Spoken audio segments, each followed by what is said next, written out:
Preparados? Vamos lá. Comecemos então por Christopher Hitchens. Ele fazia questão, de se definir não apenas como ateu, alguém que não crê em Deus, mas como antiteísta, ou seja, alguém que se opõe à própria ideia de religião e divindade.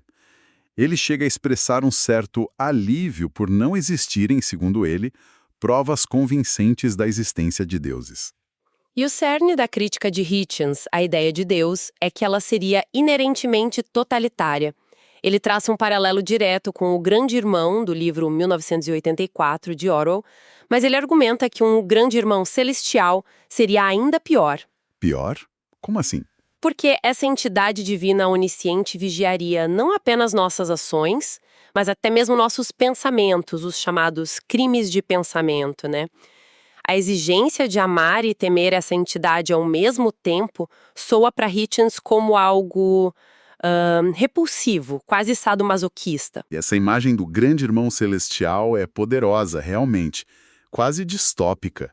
E essa crítica ao controle do pensamento vai direto ao coração da liberdade individual, que era um tema muito caro ao Hitchens, Com certeza. Mas e quanto à moralidade, que é um ponto central do debate? Ele não nega que existam preceitos morais valiosos associados ao cristianismo ou nega? Não, ele reconhece o valor de ideias como ame o próximo ou a regra de ouro, aquela faça aos outros o que gostaria que fizessem a você.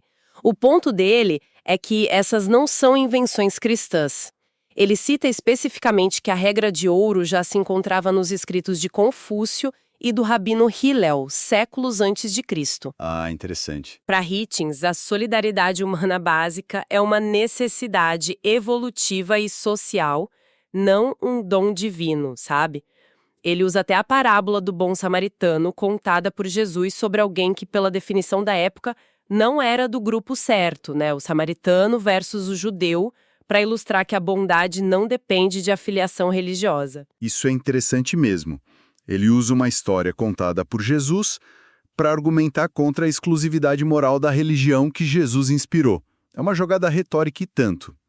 Mas a crítica dele vai além de dizer que a moralidade não é exclusivamente cristã, certo? Ele ataca ensinamentos específicos, Sim, e de forma bem direta. Um ponto central para ele é a crítica à redenção vicária. Hitchens acha a ideia de transferir a culpa pessoal para um bode expiatório, no caso Cristo, algo moralmente questionável. Ele argumenta algo tipo: posso pagar a dívida financeira de alguém, mas não posso absolvê-lo do ato de ter contraído a dívida de forma irresponsável. A responsabilidade pelo ato, para ele, é intransferível. Entendi. A culpa não se transfere como dinheiro. Exato. E, além disso, a ameaça de danação eterna, para quem não aceita essa oferta, parece a ele uma crueldade, especialmente quando ensinada a crianças vulneráveis. O ponto nevrálgico para o Hitchens aqui parece ser essa ideia de responsabilidade individual intransferível. Para ele, a ética exige que cada um arque com as consequências dos seus atos. E ele também traz o peso da história para a discussão, As ações da igreja ao longo do tempo. Com certeza, ele argumenta que, sendo a religião uma invenção humana, na visão dele, claro, ela deve ser responsabilizada pelos males cometidos em seu nome ao longo da história, cruzadas, apoiar a escravidão, antissemitismo e por aí vai. Ele menciona que as próprias igrejas tiveram que emitir pedidos formais de desculpas por esses eventos, o que para ele é uma admissão de culpa, É importante notar, como você mencionou, que ele não diz que ser ateu automaticamente torna alguém bom. Ele reconhece que ateus podem ser maus, mas o argumento dele parece ser que a crença no sobrenatural tem um potencial específico para levar pessoas que, de outra forma, seriam decentes a cometer atos horríveis. É isso. Exatamente.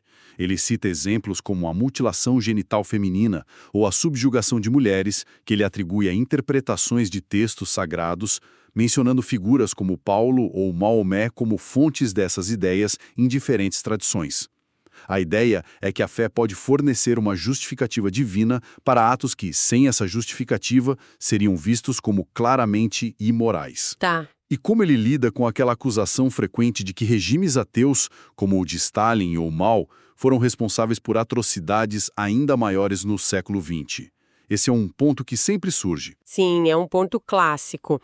A resposta de Hitchens é que esses regimes não cometeram seus crimes por causa do ateísmo em si, mas sim que líderes como Stalin exploraram uma mentalidade de subserviência e credulidade que já havia sido cultivada, segundo ele, por séculos de autoritarismo, incluindo da Igreja Ortodoxa na Rússia czarista. Ah, então ele vê como uma exploração de uma mentalidade pré-existente. Isso. E ele desafia a encontrar um exemplo histórico de uma sociedade que tenha caído em despotismo por seguir os preceitos de pensadores seculares como Epicuro, Spinoza, Thomas Jefferson ou Albert Einstein. Para Hitchens, a moralidade evoluiu conosco, faz parte da nossa natureza social. Não precisamos de um selo de aprovação sobrenatural. Ok, acho que peguei a essência da posição do Hitchens.